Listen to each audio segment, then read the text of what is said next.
Welcome to this training video for our RG teachers and leaders.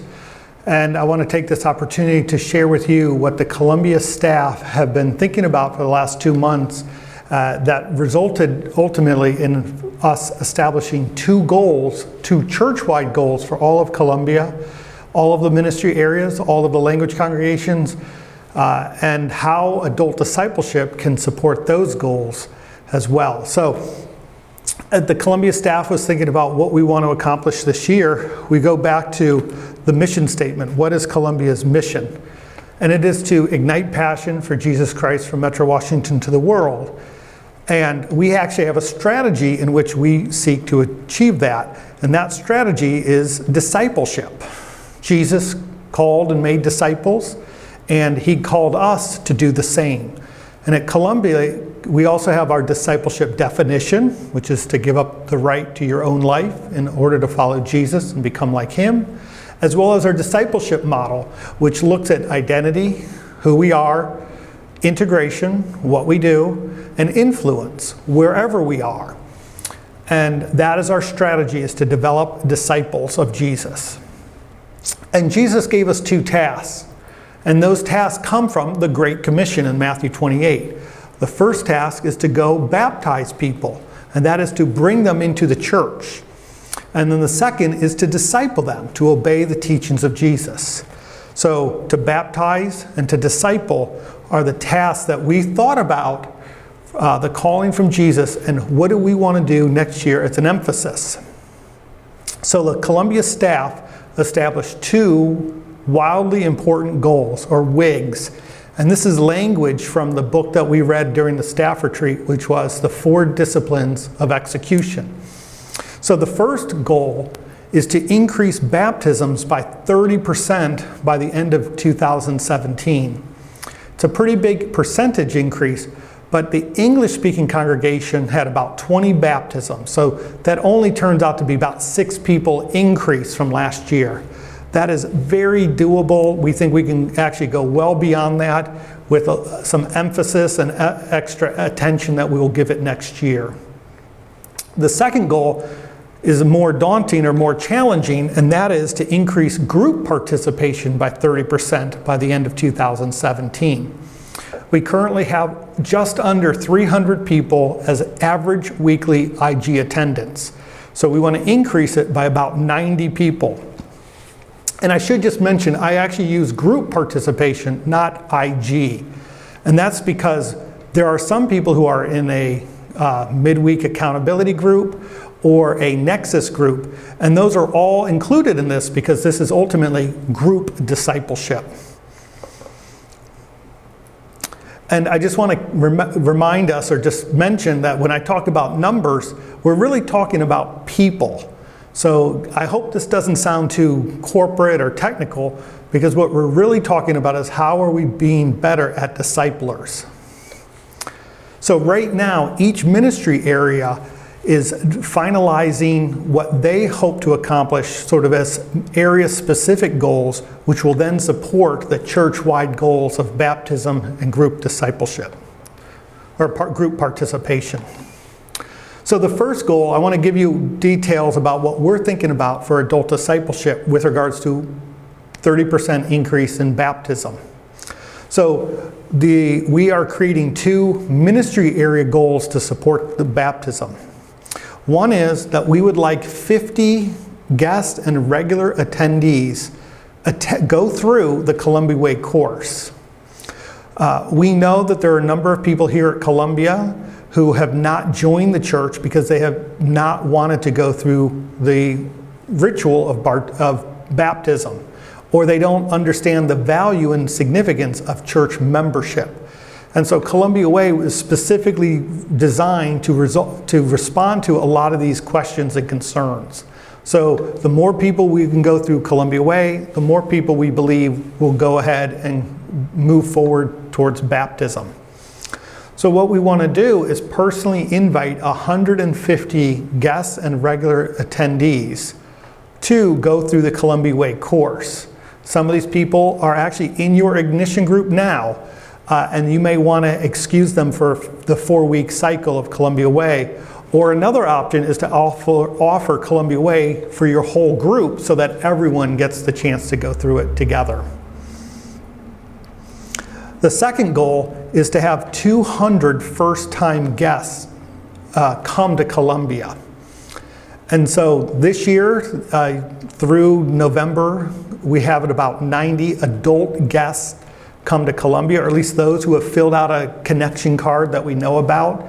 And so we want to double that number.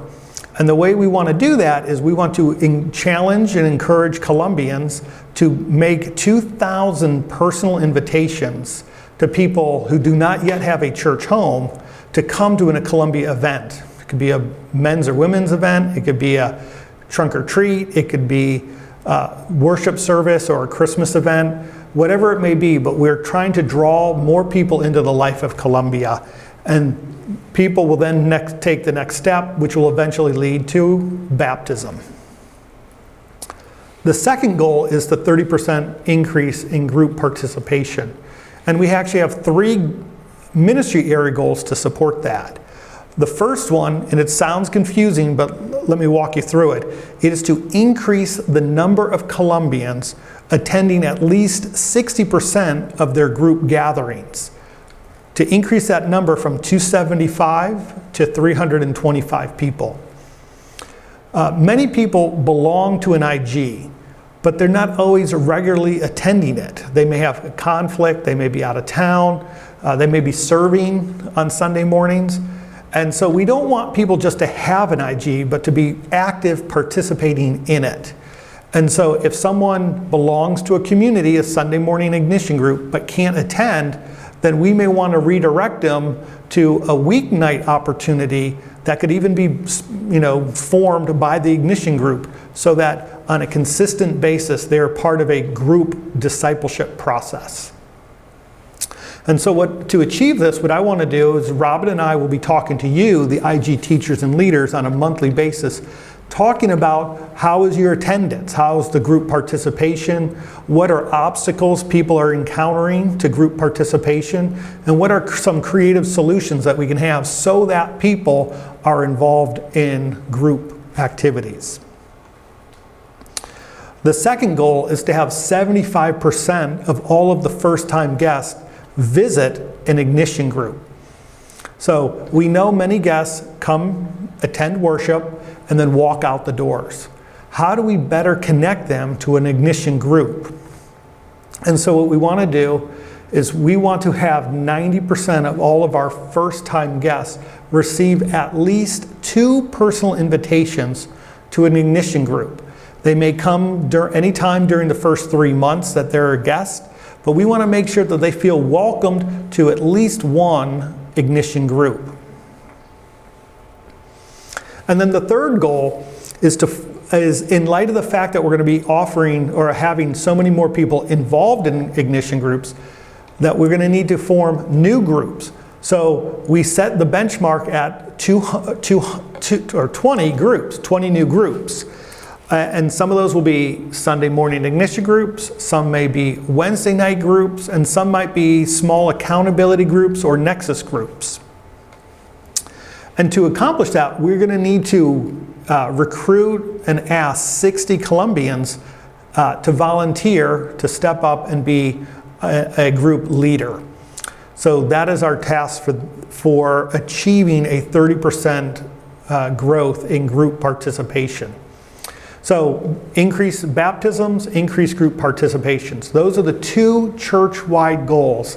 And I hope you're excited about this because this really can transform people's lives, but also transform Columbia. And it just gives a greater sense of expectation of what we can do when we come together in community, around the scripture, and as disciples. So just to understand, stepping back a second, of why these 2 goals are so important.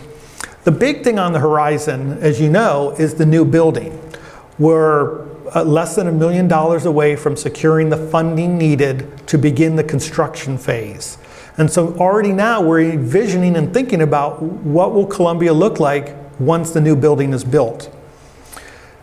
So we do know that new buildings are usually followed by a surge or a significant increase in the number of first-time guests. And we also know that many churches, while they focus on the new building, fail to plan for this new increase in guests. So a lot of them will come and then eventually leave, and we don't want that to happen here at Columbia. So we're just aware that we currently lack some of the key processes and structures to handle a large wave of first-time guests. So for example, what would happen if we had 50 guests coming on one day or 25 guests coming on one day, and what ignition group would they go to? How would we move them through the system? So that is our goal for 2017, the baptisms and group participation. We want to start the year off with just really focused on that and can maintain that momentum. So in December, Robin and I have several things that we're trying to do to make sure that we're ready for the January launch. So the first thing is that we're finalizing these goals, these ministry area goals, and the lead measures, which are the key activities that will support the goals. And then, like all the other ministry areas, we will be creating a scorecard or scorecards for each of our goals so that you can readily see how we are doing relative to the goals, whether we're ahead of plan or behind plan. And that will also help us to focus our efforts to where greater attention is needed. And then you will be notified of these goals. We'll be reporting these out to you, and you will know exactly where collectively we stand with regards to these two church-wide goals. The third thing we need to do is to finalize our teacher handbook, our teacher leader handbook.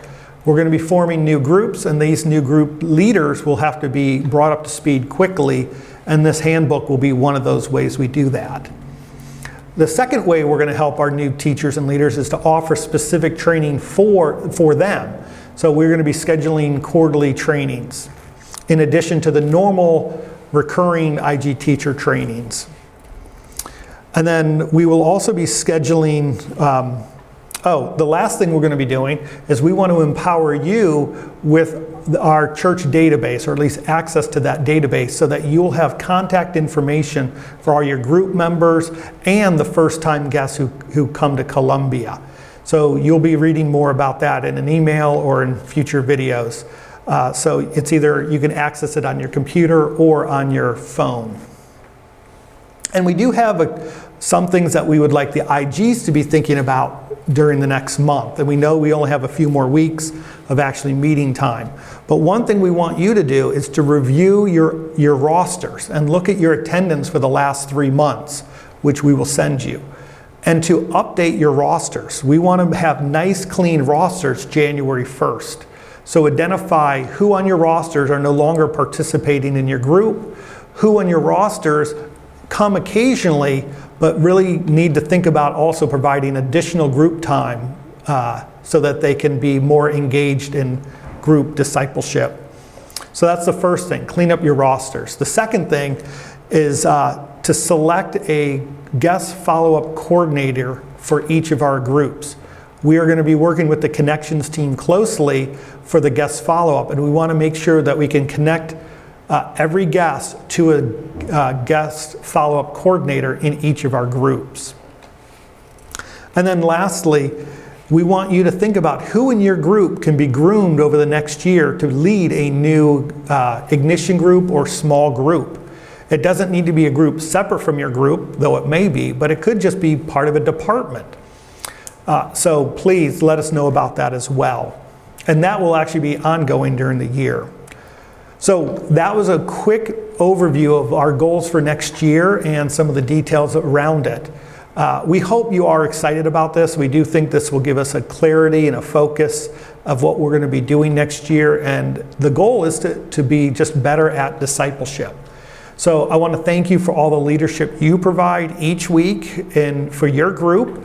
And we hope that these activities are going to help every group become better and just help Columbia become more effective in living out the gospel. So thank you very much and have a great year, a New Year's.